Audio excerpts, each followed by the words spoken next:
L'appel est arrivé à 9 heures un mardi matin. J'étais dans la petite cuisine du bureau, en train de mélanger du miel dans ma seconde tasse de thé Earl Grey, quand l'écran de mon téléphone s'est allumé avec le nom de ma sœur. Camille ne m'appelle jamais avant midi. Jamais. J'ai senti quelque chose se serrer dans ma poitrine en décrochant. Elle est partie, Léna. Sa voix était plate, vidée. Maman s'est éteinte il y a une vingtaine de minutes. Je me souviens avoir reposé ma tasse avec un soin étrange, comme si, en la posant parfaitement sur le comptoir, tout le reste allait aussi se remettre à sa place. Je suis avec elle, a ajouté Camille. L'infirmière dit que c'était paisible. Elle a juste cessé de respirer. Je n'ai pas pleuré. Je n'ai rien dit. Je suis restée là, à regarder la vapeur s'élever lentement de mon thé, en pensant que jamais plus maman ne me rappellerait que le vrai thé anglais se boit avec du lait, pas du miel. Cette phrase agaçante et touchante qu'elle répétait tout le temps. Léna, tu es là? Oui, je suis là. Ma voix sonnait faux, lointaine. Je prends un vol aujourd'hui. Je serai là ce soir. La porte de la kitchenette s'est ouverte et Arthur Beaulieu est entré, vice-président du développement commercial et probablement la personne la plus proche d'un mentor que j'avais chez Delmas Conseil en investissement. J'ai tourné le dos, tenant le téléphone un peu plus près. « Occupe-toi de tout, d'accord ?» ai-je dit à Camille. « Je rentre. » Arthur m'observait. Il a haussé un sourcil, son air moqueur habituel s'adoucissant un peu. « Tout va bien. » J'ai ouvert la bouche, prête à lui dire, à lui, cet homme qui m'avait soutenu dans 2 promotions, qui disait souvent que je lui rappelais sa fille, mais mon téléphone a vibré. Un message. Bastien Lesage, directeur général et fondateur de l'entreprise. Mon bureau, tout de suite. Arthur a vu le nom s'afficher. Vaut mieux pas le faire attendre. Il est en vrille depuis qu'il a vu les chiffres de Milan. J'ai laissé ma tasse sur le comptoir. Elle serait froide à mon retour. Froide, comme le corps de ma mère, allongée dans un lit médicalisé à plus de 1800 kilomètres, pendant que sa fille aînée se préparait à entrer dans la gueule du loup. Avant de vous raconter ce qui s'est passé ensuite, je devrais peut-être me présenter. Je m'appelle Léna Montel, 32 ans, stratège senior en investissement. Enfin, je l'étais, chez Delmas Conseil et Investissement. Pendant 8 ans, j'ai construit des modèles financiers qui ont transformé des millionnaires en milliardaires, pendant que la moitié de mon salaire disparaissait dans mes remboursements d'emprunts étudiants. L'ironie ne m'échappait pas. J'étais cette fille diplômée major de promo qui avait dû servir le café pendant 6 mois avant que quelqu'un apprenne son prénom. Celle qui bossait les soirs de réveillon parce que tu n'as pas d'enfant, alors ce n'est pas grave, non? Celle qui portait toujours les mêmes 3 tenues en boucle parce qu'être trop féminine, c'était ne pas être prise au sérieux, et être trop masculine, c'était être jugée difficile. Et j'étais aussi la fille qui avait traversé le pays pour un job en or, en laissant derrière elle une mère malade. Celle qui promettait de venir tous les mois, mais ne venait que tous les 3. Celle qui disait « il y aura d'autres occasions », jusqu'à ce qu'il n'y en ait plus. Si vous êtes encore là, abonnez-vous. C'est gratuit, mais ça change tout. Ça nous aide à faire circuler ces voix, à toucher celles qui ont besoin d'entendre qu'elles ne sont pas seules. Maintenant, laisse-moi te raconter ce qui s'est passé. Le bureau de Bastien Lesage occupait le coin nord-est du 42e étage. Des baies vitrées du sol au plafond, des tableaux modernes probablement plus chers que la maison de mes parents, et un bureau assez grand pour y faire atterrir un petit avion. Il ne leva même pas les yeux quand j'entrai, occupé à faire défiler quelque chose sur son téléphone. « L'équipe Rivaz atterrit à midi, dit-il, toujours absorbé par son écran. Quentin les amène directement ici. » Mon esprit tentait désespérément de passer de « ma mère est morte » à « client singapourien en approche ». La réunion avec Rivaz s'était prévue jeudi, ai-je soufflé. Il releva enfin les yeux. Leur président a eu un contretemps. Ils ont avancé. Quentin m'a appelé hier soir. Quentin, le chef de projet, qui s'appropriait systématiquement mon travail, qui avait mon numéro mais n'avait pas jugé bon de m'informer de ce changement crucial. Il faut que je prenne un vol. Ma mère est décédée ce matin. Je dois rentrer. Un silence. Juste un éclat, une ombre de compassion qui traversa son regard. Puis plus rien. Juste ce masque froid et calculateur que je connaissais si bien. Mauvais timing, dit-il, posant son téléphone. Mais les Rivaz ont spécifiquement demandé la stratège qui a conçu le modèle d'acquisition. C'est toi. Je peux présenter à distance. Ou Quentin peut le faire. Ce sont des traditionalistes, pas de deal sans présence physique. Il soupira, adoptant ce ton de chef bienveillant qu'il maîtrisait trop bien. Prends ta journée demain. Une fois le contrat signé, tu auras ton congé de deuil. Mais si tu rates cette réunion, il n'y aura pas de poste auquel revenir. Quelque chose s'est brisé en moi. Non, ça a craqué. Comme les fondations d'un immeuble sous trop de pression. 8 ans de pression. 8 ans de juste un dernier effort, Léna. De l'équipe compte sur toi, Léna. De personne ne comprend mieux ces modèles que toi, Léna. Ma mère est morte, ai-je répété. Pour la 3e fois. Toutes mes condoléances, a répondu Bastien déjà retourné à son téléphone. Mais le client arrive dans 2 heures. À toi de choisir. Vous avez déjà vécu ce moment où votre corps semble savoir quoi faire avant même que votre cerveau comprenne. Je suis sortie de son bureau. J'ai dépassé mon bureau avec sa pauvre plante que j'arrosais chaque lundi, dépassé Arthur qui m'a lancé quelque chose que je n'ai même pas entendu, et je suis entrée dans la salle de réunion principale. Vide, sauf pour Clara, du marketing, qui installait ses supports de présentation. « Salut », m'a-t-elle dit en levant les yeux. « On dirait que t'as vu un fantôme. » Ma mère était morte ce matin. C'était la première fois que je le disais à quelqu'un d'autre que Camille. Clara a figé son geste. « Mon Dieu, Léna, je suis tellement désolée. » Bastien a dit que si je rate la réunion Rivaz, pour aller à ses funérailles, je suis virée. Ses yeux se sont écarquillés, son regard maquillé de noir, devenant soudain furieux. C'est illégal. Ça doit l'être. Peut-être. Mais dans notre milieu, personne ne vous vire frontalement. On vous met au placard doucement et vous finissez par partir de vous-même. J'ai besoin de ton ordinateur, ai-je dit, en sentant un plan se former malgré moi. Et je veux que tu ailles chercher ma clé USB bleue dans mon tiroir. Qu'est-ce que tu vas faire ? A demandé Clara, déjà en train de débrancher son Mac. J'ai regardé autour de moi, cette salle où j'avais présenté tant de projections, ce tableau blanc immaculé, ces courbes qui avaient enrichi des hommes comme Bastien, pendant que je peinais à payer mon loyer. Je vais faire les deux. Je vais enterrer ma mère, et je vais signer ce contrat. Clara m'a tendu son ordinateur. Quelle que soit ton idée, je suis avec toi. Et c'est là que je lui ai tout expliqué. Les 2 heures suivantes ont été un tourbillon d'actions précises. J'ai ouvert le modèle d'acquisition Rivaz, mon chef-d'œuvre en matière de modélisation financière, peaufiné pendant 6 mois. Je connaissais chaque variable, chaque formule, chaque hypothèse. Je l'avais testé contre les crises politiques, les fluctuations de change, les krachs boursiers. Mais ce que personne ne savait, c'est qu'il existait une autre version, un modèle parallèle.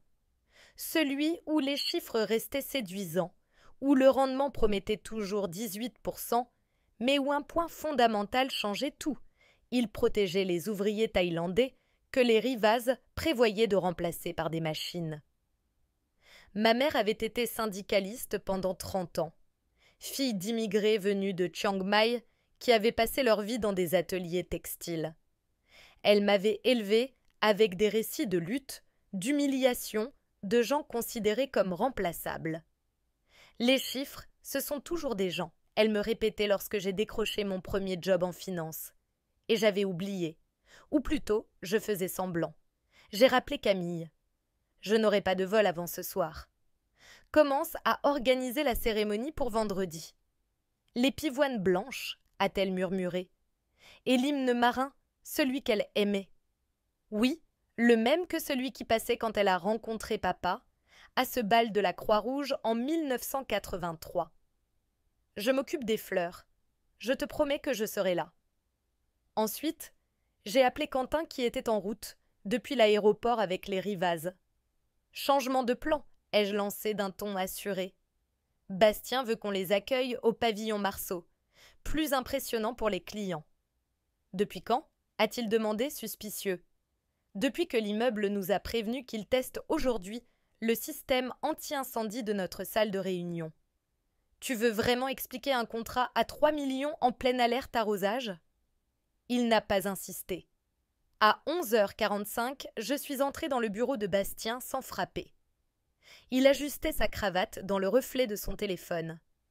J'ai déplacé la réunion au pavillon Marceau. Problème de maintenance. Il a froncé les sourcils. Pourquoi je ne suis pas au courant? Tu l'es maintenant. Une voiture nous attend. Clara est déjà sur place. Il a hésité. Mais Bastien Lesage détestait plus que tout donner l'impression d'être à la traîne. Il a donc hoché la tête, comme si c'était son idée, a attrapé sa veste, et nous avons pris l'ascenseur. Tandis que nous descendions, je l'ai observé. Cet homme qui venait de m'obliger à choisir entre ma mère et mon avenir. Et je n'ai rien ressenti. Pas encore. La colère viendrait plus tard. À ce moment-là, il n'y avait que de la clarté. Une lucidité tranchante. Une fois dehors, sous le soleil pâle d'octobre, j'ai pointé la berline noire garée au bord du trottoir. C'est notre voiture. Je dois juste récupérer quelque chose dans la mienne. Je vous rejoins. Il a hoché la tête, les yeux déjà rivés à ses messages. Je l'ai regardé monter, j'ai vu le véhicule s'éloigner, et j'ai murmuré 7 mots qui ont tout changé. Il ne va pas au bon rendez-vous. Puis je me suis retournée, j'ai pris ma voiture et j'ai mis le cap sur l'aéroport. Bastien allait bientôt découvrir qu'il attendrait dans une salle vide, tandis que les clients les plus importants de l'année arriveraient, là où Clara les attendait déjà. Mais ce n'était que le début. Ce que je faisais là, ce n'était pas une vengeance. Pas encore. C'était de la survie. Le refus d'un choix impossible. Sur l'autoroute vers Roissy, j'ai appelé Clara. Ils sont là, m'a-t-elle dit tout de suite. Tous les 7. Les Rivaz, leurs juristes, leurs analystes. Et Quentin qui appelle Bastien toutes les 30 secondes. Il panique. Le téléphone de Bastien renvoie directement vers la messagerie. Évidemment.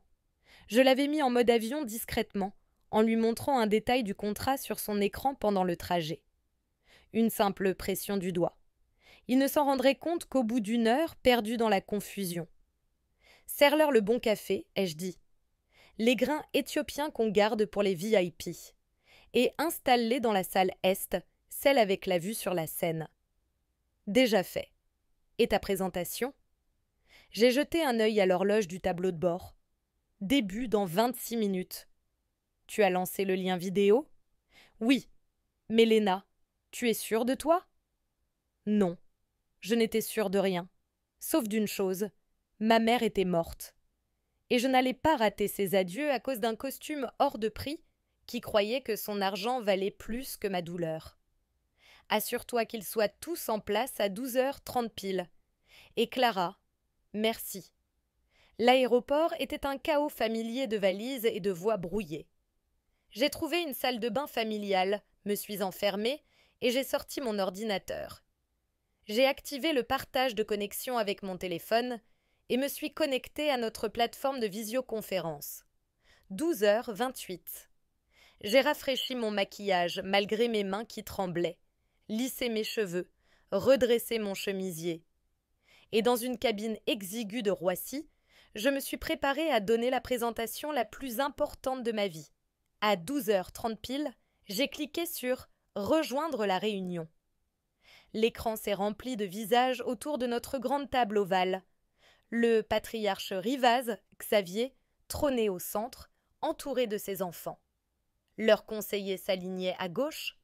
Clara était en bout de table, m'envoyant discrètement un pouce levé. « Bonjour à tous depuis Paris », ai-je commencé, la voix plus stable que je ne l'aurais cru. « Je suis Léna Montel, stratège senior en investissement chez Delmas. Je vous prie de m'excuser pour la présentation virtuelle. Une urgence familiale m'oblige à être à distance. Xavier Rivaz a plissé les yeux. Il était connu pour son goût des réunions en présentiel, sa méfiance envers le virtuel. Toutefois, ai-je poursuivi, je pense que ce que je vais vous présenter en vaut la peine. Pendant 45 minutes, j'ai déroulé la version alternative du modèle. Pas celle validée par Bastien. Celle qui protégeait les employés, qui maintenait les usines ouvertes, qui assurait les mêmes rendements sans briser des vies. Je leur ai montré que l'automatisation n'était pas le seul chemin vers la rentabilité, que conserver des équipes expérimentées limitait les erreurs de production coûteuses. Cette approche vous offre quelque chose de plus précieux qu'une hausse marginale des profits à court terme. Elle vous donne la stabilité, le respect et surtout l'honneur. Les sourcils de Xavier Rivaz se sont haussés. J'ai vu dans ses yeux qu'il comprenait. Les manifestations en Thaïlande ont un écho mondial, ai-je continué. En maintenant vos effectifs, vous devenez un modèle de responsabilité. Et cela, dans toute l'Asie, vaut plus que n'importe quelle marge. Puis j'ai pris une inspiration. Et j'ai franchi la ligne. Ma mère est décédée ce matin, ai-je dit, la voix enfin tremblante. Fille d'ouvrier, militante, elle a passé sa vie à défendre ceux qu'on oublie. En préparant ce modèle, je n'ai cessé de me demander ce qu'elle penserait de mon travail. Silence total. Monsieur Rivaz, cette version, c'est ma façon d'honorer sa mémoire tout en respectant vos objectifs. C'est éthique, mais c'est surtout intelligent. Il y eut un moment, long. Puis Xavier s'est penché. Où est monsieur Lesage ? Retenu, ai-je répondu sans ciller. Mais je suis habilité à conclure l'accord. Un mensonge pur, mais stratégique. Xavier échangea un regard avec ses enfants. Une décision silencieuse. Madame Montel, dit-il enfin, toutes mes condoléances. Ma mère aussi a travaillé à l'usine. Ses mains n'ont jamais connu le repos. Pause. Nous avancerons selon votre modèle. Une vague étrange m'a traversée. Ce n'était pas vraiment de la victoire. Pas seulement. C'était un mélange de soulagement, de justice, de quelque chose que je n'avais encore jamais ressenti. Merci, monsieur Rivaz, ai-je dit. Clara vous fournira les contrats mis à jour. Alors que je m'apprêtais à clore la réunion, il ajouta « Et madame Montel, allez enterrer votre mère avec les honneurs. Les affaires peuvent attendre. » J'ai raccroché, refermé mon ordinateur, et pour la première fois depuis le matin, j'ai pleuré. Mon vol embarquait quand Bastien a fini par comprendre ce qui s'était passé. Mon téléphone s'est mis à vibrer dans tous les sens.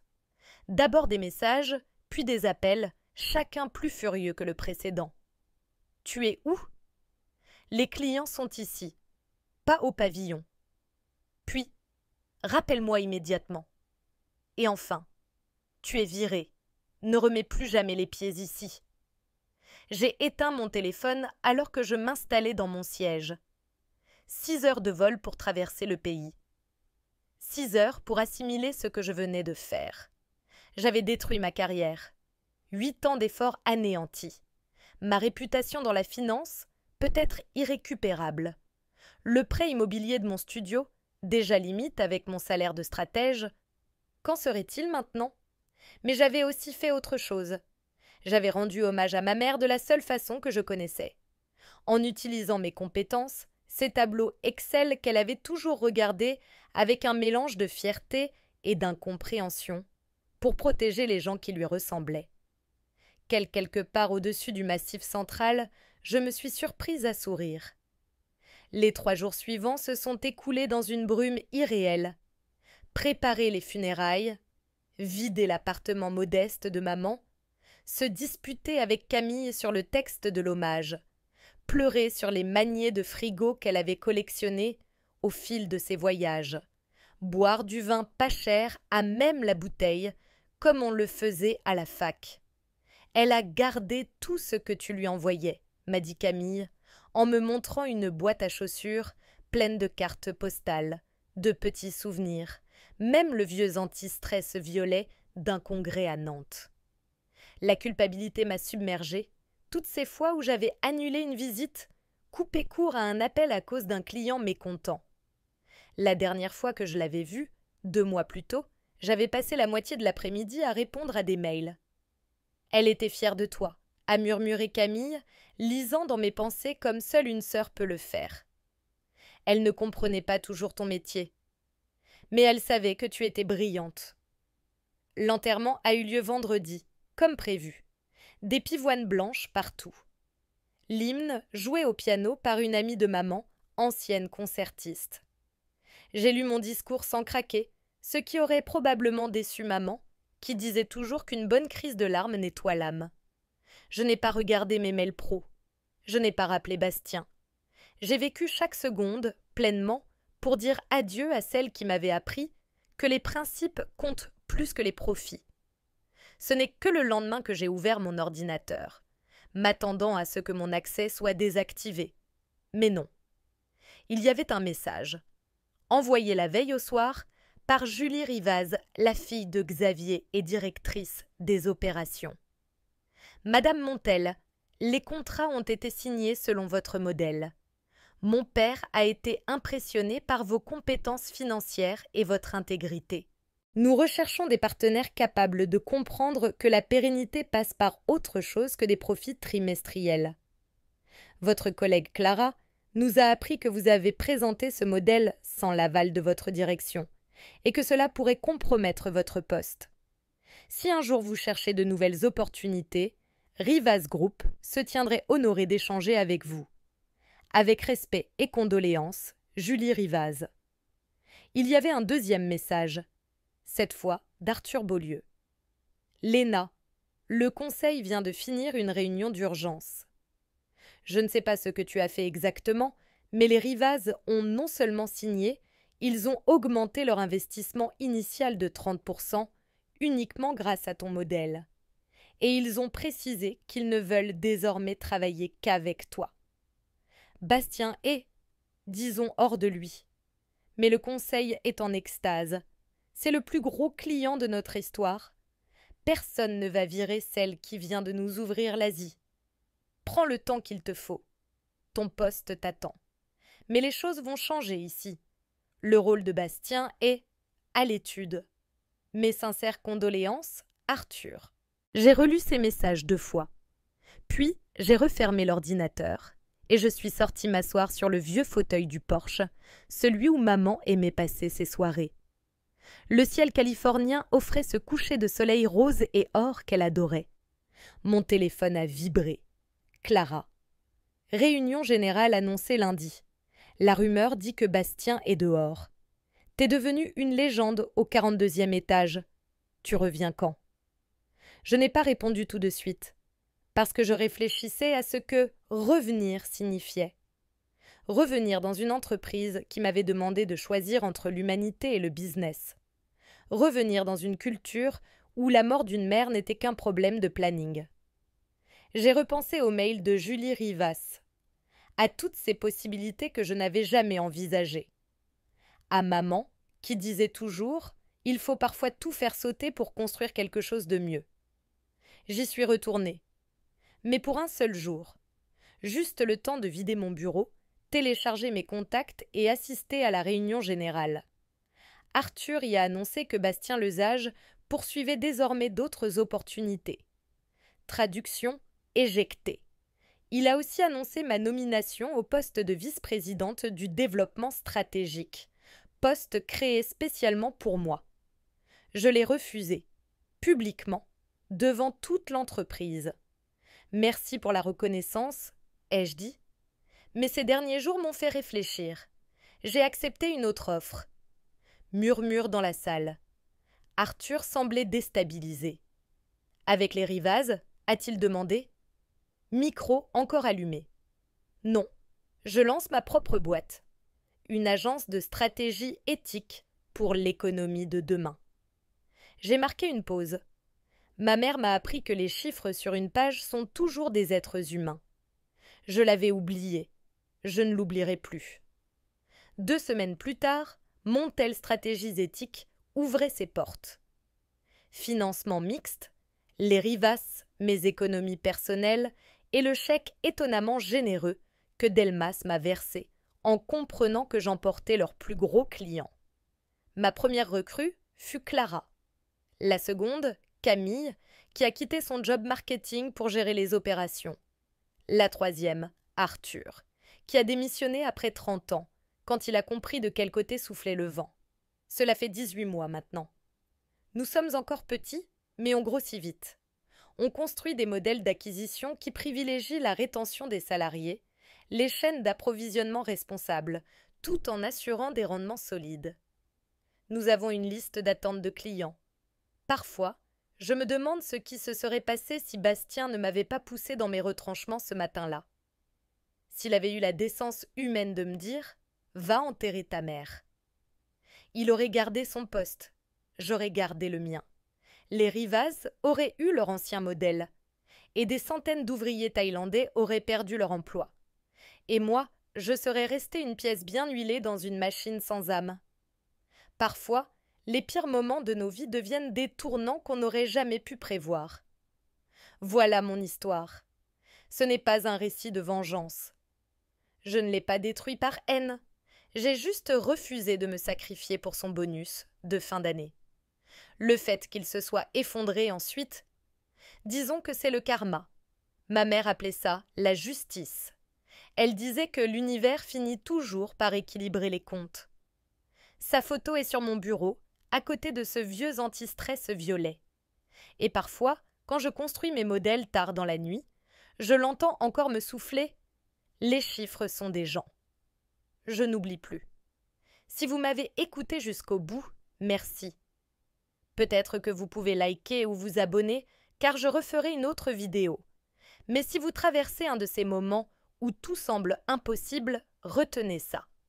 Parfois, la meilleure option, c'est de refuser leurs règles et de créer les vôtres. C'est terrifiant, c'est risqué. Mais de l'autre côté, il y a peut-être une vie meilleure que tout ce que vous aviez imaginé.